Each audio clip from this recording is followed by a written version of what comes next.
जी नाज़रीन, ब्रेक के बाद आपको खुशामदीद कहते हैं। मामला है पंजाब असम्बली में बजट का। बजट के मामले के ऊपर अपोजिशन और हुकूमत के दरमियान डेडलॉक था। अब इतलात ये हैं कि जी मामला तय पा गए हैं और हुकूमत ने इस बात पर रजामंदी ज़ाहिर कर दी है कि जो अपोजिशन रहनुमा जो पाकिस्तान तहरीक इंसाफ के वज़रा, साबिक वज़रा थे, कारकुन थे, उनके ख़िलाफ़ मुकदमात वापस लिए जाएंगे लॉन्ग मार्च के हवाले से।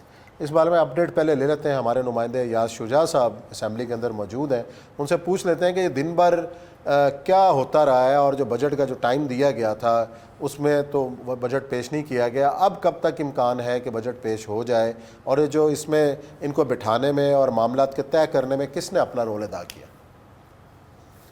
जी बिल्कुल, आज बजट इजलास 2 बजे के लिए एजेंडे पे जारी हुआ था, लेकिन उससे पहले जब बिजनेस एडवाइजरी कमेटी के इजलास में शिरकत के लिए हुकूमती नुमाइंदे आए जो कि मलिक अहमद खान, खलीलुद्दीन सिंधु और ख्वाजा सलमान रफीक थे, तो उनको आगे से जो अपोजिशन के जो अरकान थे उन्होंने ये अपने सवाल सामने रखे कि जो के मुकदमात तो ये तमाम मुकदमात वापस के बाद से दूसरा IG और स्पीकर जो है वो IG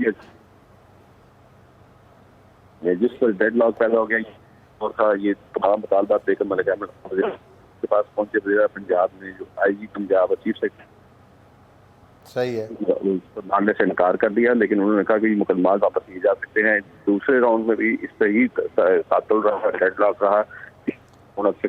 जब हुआ तो उसमें फिर ये तय पाया कि IG जो है वो जो इस सिलसिले में स्पेशल कमेटी कायम की अपोजिशन की जानिब से, उसके सामने अपनी पोजीशन की वजाहत देंगे कि ये मुकदमात किस तरह कायम किए गए और तमाम अपोजिशन अरकान के घरों पर छापे मारे गए और उनके अहसानों को हरासा की।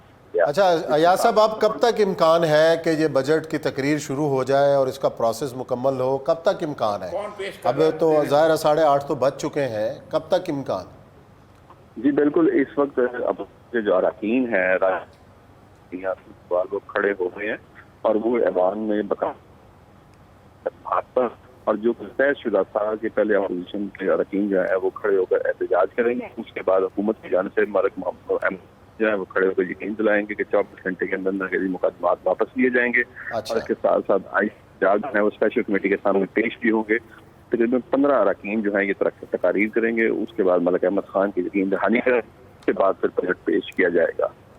चलो जी, बहुत बहुत शुक्रिया जी। अच्छा जी, ये तो पंजाब का बजट है। जो वफाक का बजट आया है इसमें तो खुश कर दिया मुलाजमीन को और कहा यह जा रहा है कि जी IMF राजी नहीं है इस इजाफे पर। मेरी बात सुने, कोई भी राजी नहीं हो सकता। पाकिस्तान जिस सूरत में पेश हो आ चुका हुआ है ना, पाकिस्तान में सिवाय एक रास्ते के और कोई रास्ता नहीं है। बेशक फरिश्ते आसमान से उतर और उस रास्ते के लिए आपको जरूरत चाहिए और वो रास्ता या तो कभी किसी ने इस्तेमाल ना किया हो तो तब बात है।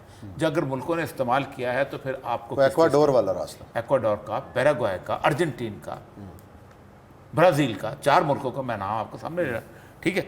जब तक वो रास्ता इस्तेमाल नहीं होता, देखें मेरी बात सुने, आपका इस वक्त सर आपने 15% आपने तनख्वाहें बढ़ा दी, ठीक है, 5% पेंशन की भी बढ़ा दी।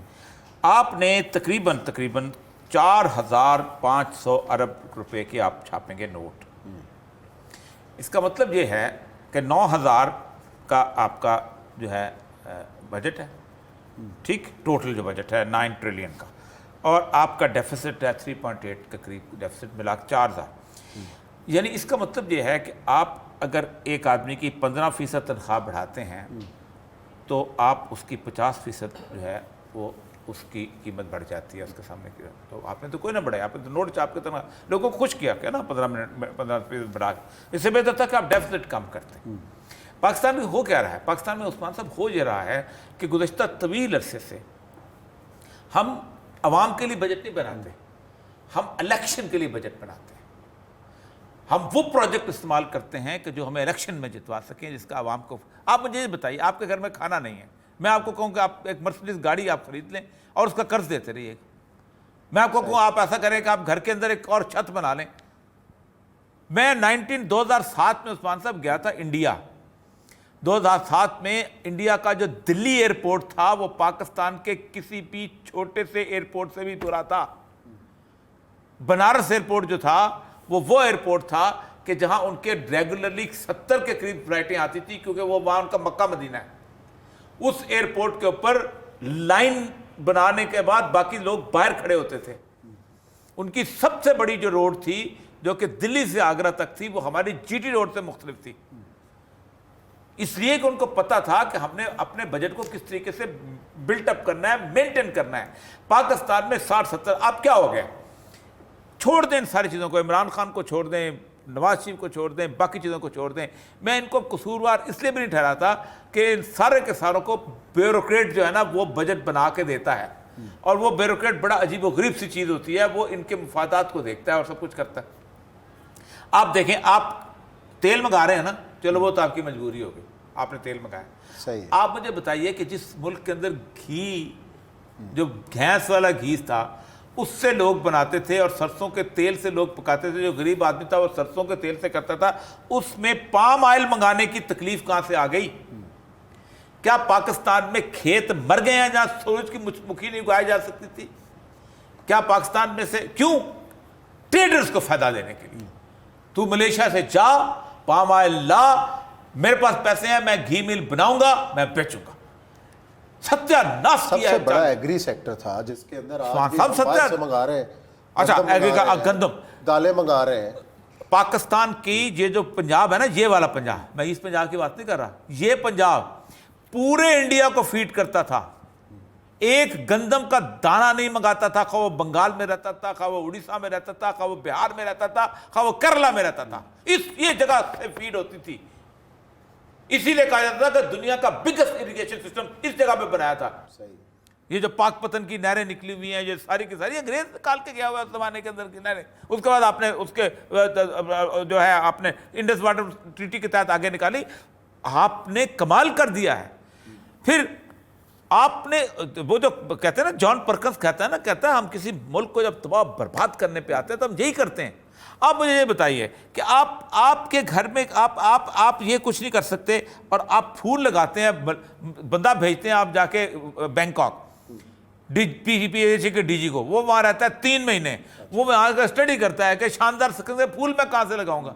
आप मुझे बताएं, लाहौर शहर का बंदा जो है, 1 रुपया भी लाहौर शहर से फॉरेन एक्सचेंज नहीं कमाया जाता। फॉरेन एक्सचेंज 3 लोग कमाते हैं, वो गुजरांवाला का, वो सियालकोट का, वो बंदा, वो नहीं, जो खड़ा होता है चावल लगाता है। आपको पता है चावल गर्मी में लगाए जाते हैं, पानी जो है उबलता होता है, उसके अंदर वो मजदूर खड़े होकर चावल लगाता है, यूं करके पीछे करके, पनीरी जिसको कहते हैं, ठीक है। वो पनीरी जो है आग में उबलते हुए पानी के अंदर, वो चावल बाहर जाता है तो फॉरेन एक्सचेंज आता है आपका। मुल्तान का इलाके का रेमयार खान की गर्मी का बंदा जो कपास उगाता है, वो बाहर जाता है तो फॉरेन एक्सचेंज आता है। उसके बाद आगे आ जाएं फॉरेन मिटेंसेस, आपके जब बाहर लोग बैठे, ये 3 लोग। आप करते क्या हैं, इन तीनों की बजाय पैसा इकट्ठा करते हैं, इन लोगों की वजह से हमारे जहाज उड़ते हैं, क्योंकि अब फॉरेन से पेट्रोल नहीं आता। इन लोगों की वजह से हमारी गाड़ियों के पुर्जे आते हैं और गाड़ियाँ आती हैं। पता, गाड़ी तो एक चीज़, इन और हम उनको लेके पैसा, हम अपने शहर खूबसूरत करते हैं। हमने एक दिन भी नहीं सोचा कि यार इन बजट हमने टॉप सेटर भी बनाया है। और पता क्या, मुझे इस मुल्क के लोगों को भी तकलीफ होती है। मुझे नवाज शरीफ साहब का आर्गूमेंट बड़ा अच्छा लगता है, वो कौम को समझता था।